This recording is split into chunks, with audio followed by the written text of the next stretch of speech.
Marxist கட்சி வரலாற்றில் முதல் முறையில் நாங்கள் எடுத்த ஆலய வழிபாட்டு உரிமைக்கான போராட்டம்.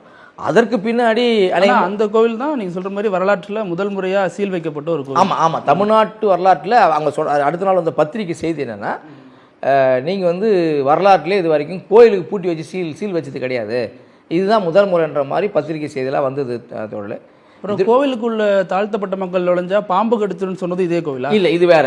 அடுத்து என்னன்னா, அதுக்கு அடுத்தடுத்து தொடர்ந்து நாங்கள் தோழர் பி சீனிவாசராவுடைய நினைவு நாளில் ஒவ்வொரு ஆண்டும் தீண்டாமை ஒழிப்பு முன்னையும் மார்க்சிஸ்ட் கட்சியும் இணைஞ்சு இந்த மாவட்டத்தில் ஒரு 6-7 இடங்களில் இந்த மாதிரி ஆலய வழிபாட்டு உரிமை, இரட்டை டம்ளர் முறைக்கு எதிரான போராட்டம், சுடுகாட்டு பாதை கேட்டான போராட்டம், முடிவெட்ட மறுத்த அந்த இடங்களுக்கான போராட்டம், நடக்க மறுத்த இடங்களுக்கான போராட்டம், தொடர்ந்து நாங்கள் அந்த சமூக கொடுமைகளுக்கு எதிரான போராட்டத்தை நடத்திட்டு வரோம். நீங்கள் சொல்கிற பல போராட்டங்களில் ஆலய நுழைவு போராட்டம்ங்கிறது பெரும்பாலான இடங்களில் வெற்றி பெற்றிருந்தாலும் இன்னும் சில இடங்களில் பிரச்சனை இருக்குது.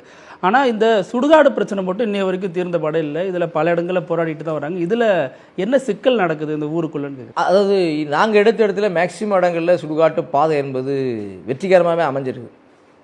வாலிபர் சங்கத்தின் சார்பில் அநேகமாக 98 நினைக்கிறேங்க.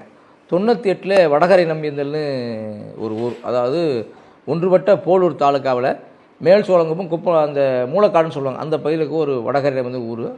அந்த ஊருக்கு நாங்கள் சுடுகாட்டு பாதை வாலிபர் சங்கத்தின் சார்பில் கேட்கிற பொழுது, அன்னைக்கு மாவட்ட தலைவர்கள் ஒருவராக செயல்பட்ட பிரகலாதன் தலைவர்கள் அந்த போராட்டத்தை நடத்துகிறோம். அன்றைக்கி அண்ணாதுரன் ஒருத்தர் ஆதிக்க சாதி அடிச்சிடுறாங்க இந்த சுடுகாட்டு பாதை கேட்குற பொழுது. அதற்கு எதிரான போராட்டத்தை அவங்க மேலே வன்கொடுமை தடுப்பு சட்டம் உட்பட பதிவுப்பட்டது. அவங்க மேலே பதிவுப்பட்டு இன்றைக்கி அந்த பாதையெல்லாம் பெற்றுக் கொடுத்துருக்குறோம். அதே போல் இங்கே வேடந்தவாடின்னு ஒரு ஊரில் சுடுகாட்டு ஆக்கிரமிப்புன்னாங்க. அதையும் நம்ம அதாவது மார்க்சிஸ்ட் கட்சி எங்கே தலையீடு செய்கிறோமோ, பொதுவாக என்னென்னா மற்ற ஆள் தலையீடு செய்வதற்கும் நாம் தலையீடு செய்வது வித்தியாசம் இருக்குது. என்னென்னா, ஒரு சமூகம் சார்ந்து மட்டுமே மார்க்சிஸ்ட் கட்சி செயல்படுவதில்லை. மார்க்சிஸ்ட் கட்சிக்குள்ளார சாதியை தாண்டி, மதத்தை தாண்டி, மொழியை தாண்டி அனைத்து பகுதி மக்களும் இந்த அமைப்புக்குள்ளார நாங்கள் இருக்கிறோம். எங்களுடைய உணர்வு என்னென்னா, பாதிக்கப்படுற மக்களுக்கான நியாயம் கிடைக்க வேண்டும் என்கிறது தான் நம்முடைய அடிப்படை நோக்கம். அந்த வகையில் நாங்கள் தலையிட்ட இடங்களில் வெற்றி தான் தோழே பெற்றிருக்கிறோன்றது அதை பொறுத்த வரைக்கும்.